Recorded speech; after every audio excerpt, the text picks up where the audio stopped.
Vaksinasi COVID-19 saat ini sedang gencar-gencarnya dilaksanakan di seluruh daerah di Indonesia. Vaksin menjadi salah satu senjata untuk melawan pandemi COVID-19 yang saat ini masih berlangsung. Mungkin masih ada yang takut untuk divaksin, bingung mau mulai dari mana, atau khawatir dengan efek sampingnya. Dalam video kali ini, Dr. Ren akan berbagi tentang persiapan apa saja yang perlu dilakukan untuk mendapatkan vaksinasi dan pemantauan setelah vaksinasi. Ayo, sudah vaksin belum?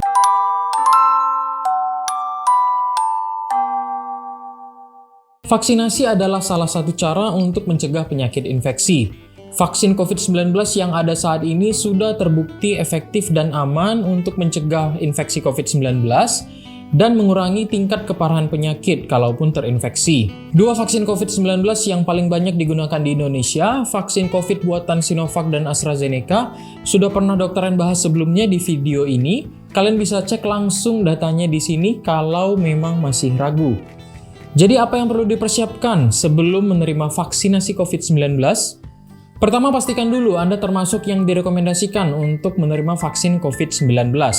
Saat ini semua orang yang berusia di atas 12 tahun direkomendasikan untuk mendapatkan vaksin COVID-19. Ibu hamil sebenarnya termasuk kelompok yang direkomendasikan untuk mendapatkan vaksin.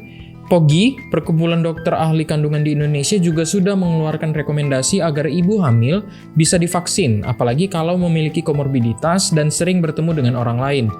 Tapi sampai pada akhir bulan Juni ini, belum ada protokol pemberian vaksin untuk ibu hamil dari Kemenkes, jadi belum bisa diberikan.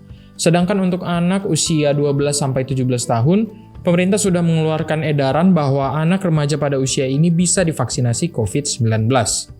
Selanjutnya, apa syaratnya untuk menerima vaksinasi? Secara umum syaratnya adalah sehat, artinya sedang tidak mengalami gejala apapun yang mengganggu.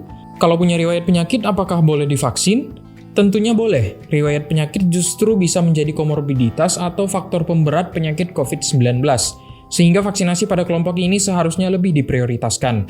Khusus calon penerima vaksin dengan riwayat penyakit kanker, penyakit autoimun, dan penyakit yang menurunkan sistem imun seperti HIV/AIDS atau konsumsi kortikosteroid dalam jangka panjang, harus konsultasi terlebih dahulu ke dokter yang merawat. Kalau setiap hari konsumsi obat rutin, apakah boleh vaksin?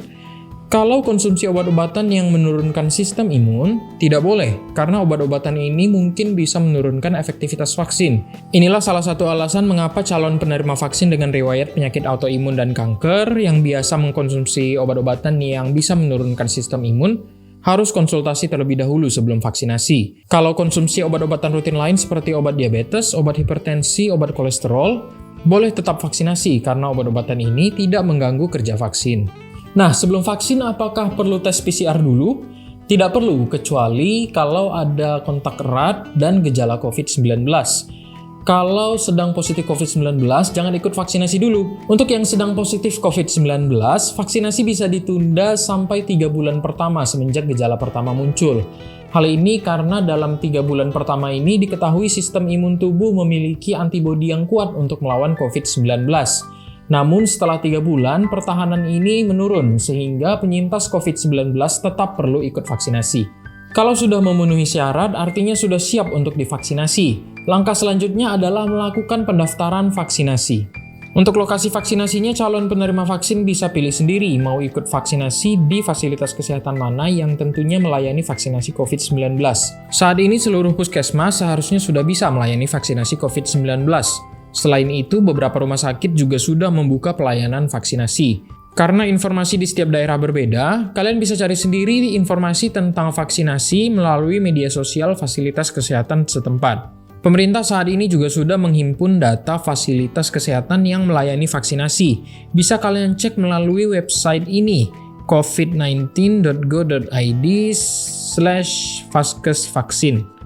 Tinggal pilih provinsi dan kota kabupaten, klik cari, kemudian daftar vaskes yang melayani vaksinasi akan keluar beserta nomor telepon yang tersedia dan arahan menuju lokasi vaskesnya di peta. Selain itu, berbagai rumah sakit dan instansi juga sudah membuka pendaftaran melalui website secara online seperti Jakarta, melalui website corona.jakarta.go.id, atau aplikasi Jaki di Play Store. Semarang, Bantul, Balikpapan, dan lainnya. Syarat pendaftaran biasanya cukup KTP untuk orang dewasa dan kartu keluarga untuk anak-anak. Saat mendaftar, pastikan lagi lokasi vaksinasi dan jadwalnya. Tanggal berapa, pukul berapa. Karena nanti waktu kedatangan pastinya harus sesuai dengan waktu vaksinasi. Oke, sekarang 1 hari sebelum vaksinasi, apa yang perlu dipersiapkan? Pertama, jaga tubuh tetap fit dengan makan dan minum yang cukup dan bergizi. Olahraga, seperti biasa, kalau bisa minimal 30 menit sampai 1 jam sudah cukup. Tetap minum obat-obatan yang biasa memang rutin diminum, dan sebaiknya tidak minum alkohol dulu 1 hari sebelum vaksinasi pertama, sampai setidaknya 2 minggu setelah vaksinasi kedua. Kenapa? Karena alkohol mungkin bisa menurunkan efektivitas vaksin. Sebenarnya bukti pastinya belum ada, tapi peneliti menemukan bahwa alkohol dalam kadar tertentu bisa mengurangi efektivitas sistem imun. Selain itu, calon penerima vaksin harus tidur yang cukup 6-7 jam sebelum vaksinasi agar kondisi tubuh tetap fit untuk menerima vaksin. Lalu pada hari vaksinasi apa yang perlu diingat? Lakukan rutinitas seperti biasa. Kalau biasanya sarapan, ya sarapan dulu sebelum vaksin. Nggak sarapan juga nggak apa-apa. Kalau biasanya pagi-pagi olahraga, boleh tetap olahraga dulu, tapi pastikan minumnya cukup. Gunakan pakaian yang nyaman, yang mudah dibuka pada bagian pundak dan lengan atas, agar tidak kesulitan saat nanti akan divaksin. Datang ke lokasi vaksinasi sekitar 10-15 menit sebelum jadwal vaksinasinya. Bawa persyaratan yang perlu dibawa seperti KTP atau kartu keluarga untuk anak-anak. Ingat patuhi protokol kesehatan, pakai masker double, masker medis di dalam dan masker kain di luar. Atau kalau tidak mau masker double, bisa pakai masker N95, KN95, atau KF94. Selanjutnya di lokasi vaksinasi, calon penerima vaksin akan mengikuti alur vaksinasi yang sudah diatur oleh penyelenggara. Biasanya alur vaksinasi ini mengikuti arahan dari Kemenkes seperti ini. Pertama, calon penerima vaksin akan masuk ke ruang tunggu untuk registrasi ulang. Di sini panitia akan membagikan kertas kendali vaksinasi yang akan diisi oleh petugas selama proses vaksinasi berlangsung. Contoh kertasnya seperti ini. Calon penerima vaksin cukup mengisi pada bagian identitas. Kalau sudah vaksinasi pertama sebelumnya, jangan lupa isi nama vaksin pertama yang disuntikkan. Kalau belum pernah menerima vaksin COVID, kosongkan saja bagian tersebut. Kemudian calon penerima vaksin akan dipanggil sesuai antriannya ke meja 1, yaitu meja screening dan vaksinasi. Di meja ini akan ada 2 petugas kesehatan. Petugas pertama akan melakukan screening, artinya memeriksa tekanan darah dan suhu tubuh dengan alat, dan menanyakan beberapa pertanyaan yang perlu ditanyakan sebagai syarat vaksinasi. Kalau calon penerima vaksin dinyatakan layak untuk divaksin, maka petugas kedua akan menyuntikkan vaksin pada daerah lengan atas, tepatnya di otot deltoid. Di meja ini jangan lupa tanyakan nama vaksin yang diterima. Informasi ini akan sangat bermanfaat pada suntikan selanjutnya. Setelah selesai di meja 1, penerima vaksin akan diminta untuk pindah ke meja 2, yaitu meja pencatatan dan observasi. Di meja ini, informasi yang sudah tercatat pada kertas kendali vaksinasi yang dipegang oleh penerima vaksin akan diinput ke dalam sistem pencatatan online oleh petugas.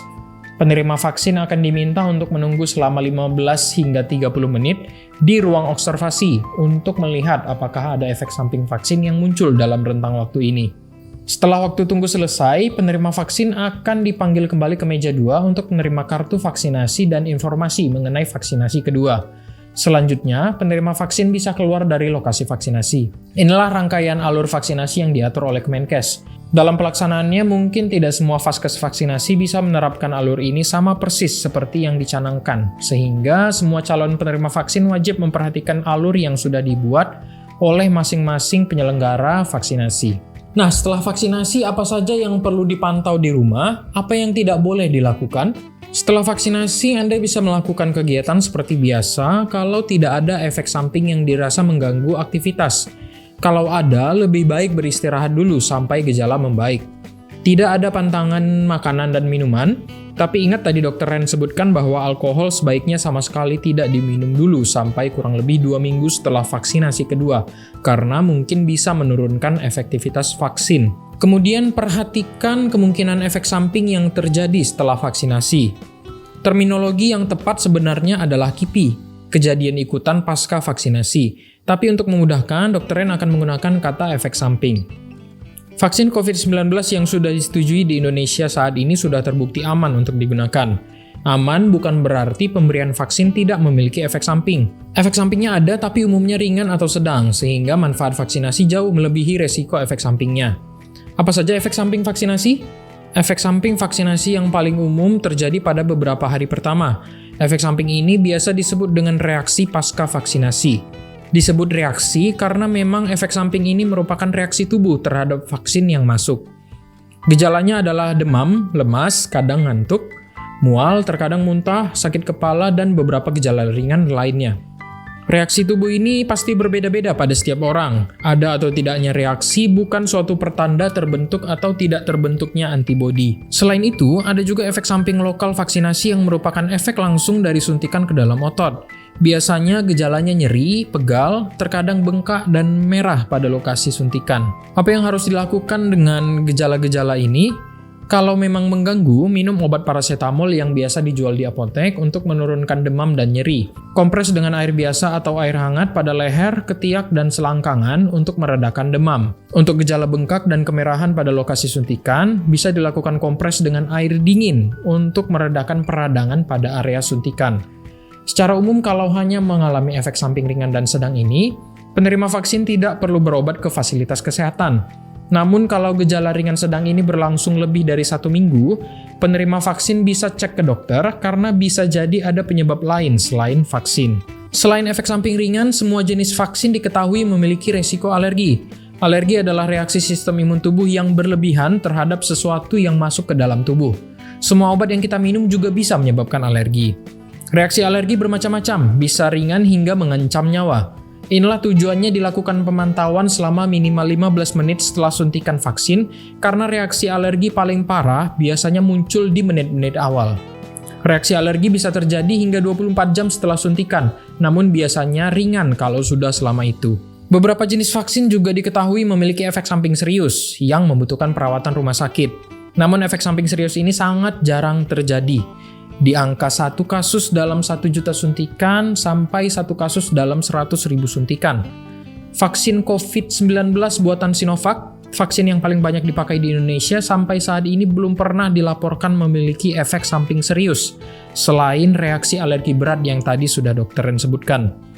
Vaksin berbasis vektor virus seperti vaksin COVID buatan AstraZeneca dan Johnson J&J diketahui dapat meningkatkan kemungkinan terjadinya VIPIT, VITT, atau biasa kita sebut dengan penggumpalan darah.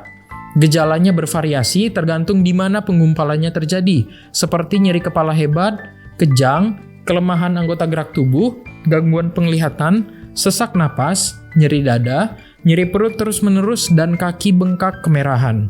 Apabila penerima vaksin berbasis vektor virus ini mengalami gejala-gejala penggumpalan darah, maka sebaiknya segera dibawa ke rumah sakit karena kondisi ini bisa ditangani. Vaksin berbasis mRNA seperti vaksin COVID buatan Pfizer dan Moderna juga diketahui meningkatkan kasus miokarditis ringan dengan angka kurang lebih 24 kasus dalam 1 juta suntikan. Miokarditis atau peradangan pada otot jantung yang terjadi setelah pemberian vaksin mRNA ini dilaporkan ringan dan tidak menyebabkan kematian. Sebagian besar sembuh setelah diberikan pengobatan dalam waktu singkat. Selain kedua jenis vaksin ini, sampai akhir bulan Juni 2021 ini, belum ada laporan efek samping serius dari vaksin COVID jenis lainnya. Terakhir, tidak ada vaksin yang 100% bisa mencegah infeksi COVID-19. Bahkan dengan munculnya varian Delta, banyak penerima vaksin masih positif terinfeksi COVID-19. Tapi vaksinasi ampuh dalam mencegah keparahan penyakit COVID-19 sehingga banyak penerima vaksin yang selamat. Karena COVID-19 masih bisa menular meskipun sudah divaksin, kita harus tetap menjaga protokol kesehatan dengan menggunakan masker double, menjaga jarak dan mencuci tangan, serta membatasi kontak dengan orang lain. Inilah hal-hal yang bisa Anda lakukan mulai dari persiapan sebelum vaksinasi sampai pemantauan setelah vaksinasi di rumah. Jadi ayo ikut vaksinasi, lindungi diri Anda dan keluarga, bersama kita lawan COVID-19.